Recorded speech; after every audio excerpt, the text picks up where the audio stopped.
All right, welcome back to the stream. Welcome back to another video. Some breaking news. Tesla has launched cheaper versions of the Model S and the Model X. And you might be wondering, we talk about Model 3 and Model Y a lot, but we're also going to talk about why this is important and why because they are adding new trims to the Model S and the Model X. Are we going to see cheaper trims in the Model 3 or Model Y? I'm also going to give you my thoughts on this new trim of the Model S and Model X and how, if we're coming back to a cheaper Model X, maybe will we get into the realm of potentially a federal tax credit realm? We'll talk about that and much more. But before we do that, let's roll that intro real quick.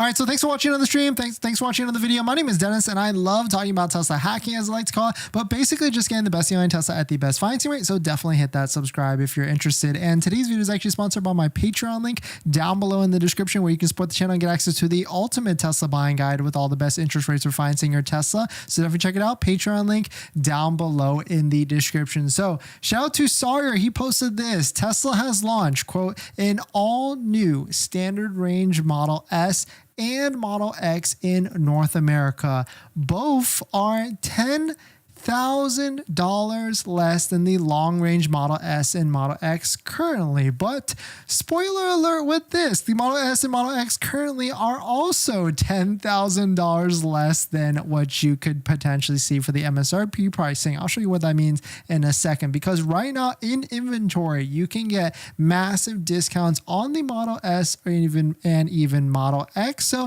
this is a very interesting time that they've done this with launching these two models. But I guess maybe this could be just a software switch of the flip, that they can just reduce some of the range on some of these batteries. So maybe some of these existing vehicles already in inventory that could be built with these bigger ranges might already be able to just be flipped to these standard ranges. And maybe that will be a strategy in the near future with a lot of different vehicles. That's just pure speculation. But Model S standard range starts at a 78,490 MSRP with 320 mile range, 0 to 60 in 3.7 seconds. Model X standard range, which we have not seen a variant of this in a while, and at a price of 88,490, seems to be cheap, but not that cheap at the end of the day. And then also a 269 mile range, which is kind of low, I guess, for that big of an SUV like that. Model Y, you could probably get away with it because it's a smaller one, but a big SUV like the Model X, 269 mile range is a little bit tough. And of course, 0 to 60 in 4.4 seconds. But the reason why Tesla is doing this is because they have a problem. They've got too many Model S's in inventory. They've got too many Model X's in inventory, and every single Model S and every single Model X has a inventory discount all the way up to $9,500 off across the board. This is waiting for Tesla.com, where you can see inventory across the country, and you can see right now there's 711 Model X's in inventory for sale, and the prices that you see right here are pretty familiar, right? Because they are exactly the same prices as the current standard ranges. So maybe this is a little bit of a software switch to try and limit some of the range of the battery. But you can see right now there's massive discounts already out there. And of course, you can use a Tesla referral code, just like the one down below in the description, to get an extra $1,000 off a Model S or even Model X, plus 3 months of full self-driving. But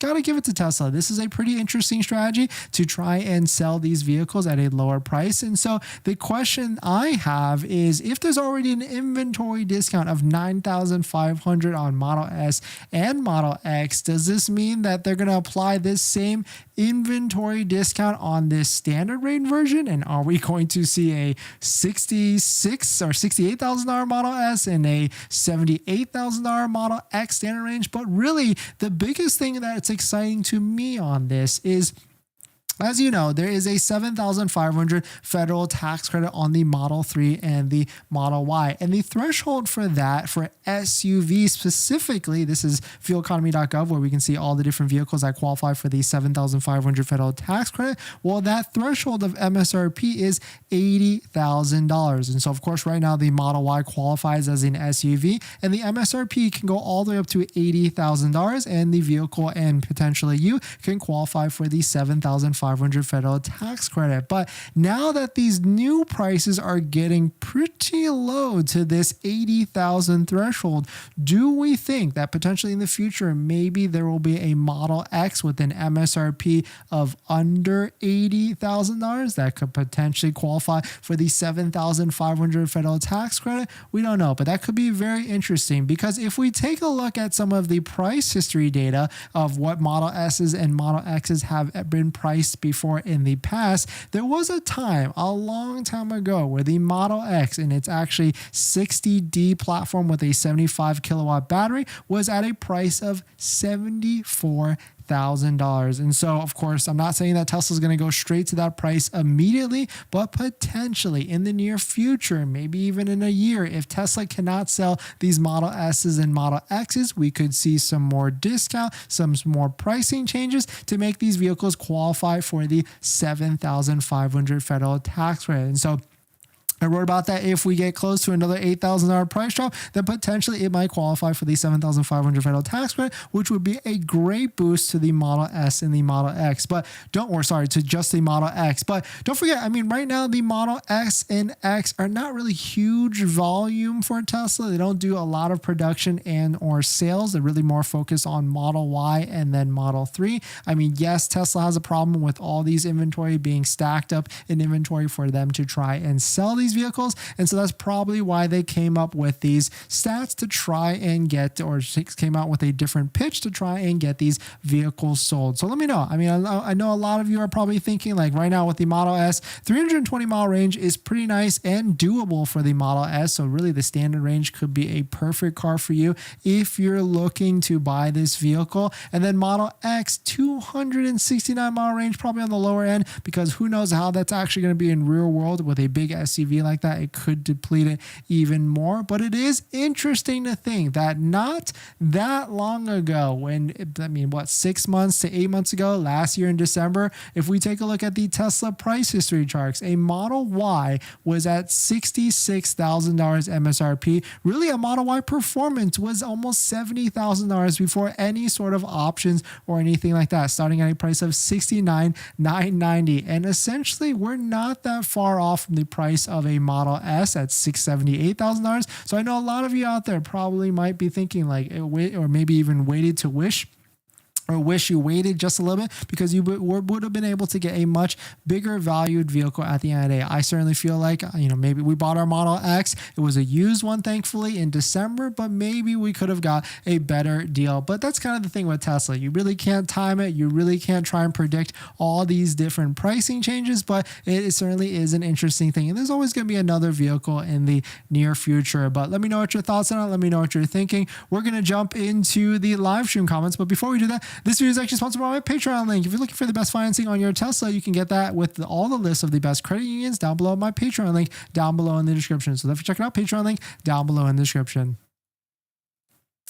What else we got? So let's see. There's another post. With larger wheels, the Model S standard range gets 298 miles of range, while the Model X standard range gets 255 miles of range on the bigger wheels. What do you think? Worth the $10,000 savings over the long range S or X? I mean, if you're looking for a heavy ride, it certainly might be a very interesting value proposition at the end of the day. But really cool stuff to see that Tesla is thinking outside the box and trying to figure out what is the best way to get these vehicles out of in their inventory, because they've got plenty of Model S and Model X. And so releasing a Model S and X standard range just makes a lot of sense. And so the question here is, we've got Model 3 and Model Y. Like, Model Y right now has the Model Y all-wheel drive standard range. I think there's going to be a Model Y standard range rear-wheel drive, which would be even less in the near future. And then Model 3 Highland, with all this stuff coming out, who knows knows what the trims are going to be, but it is certainly going to be a very interesting time. But thanks for watching, everybody. Thanks for supporting, and I'll see you guys in the next one. See ya.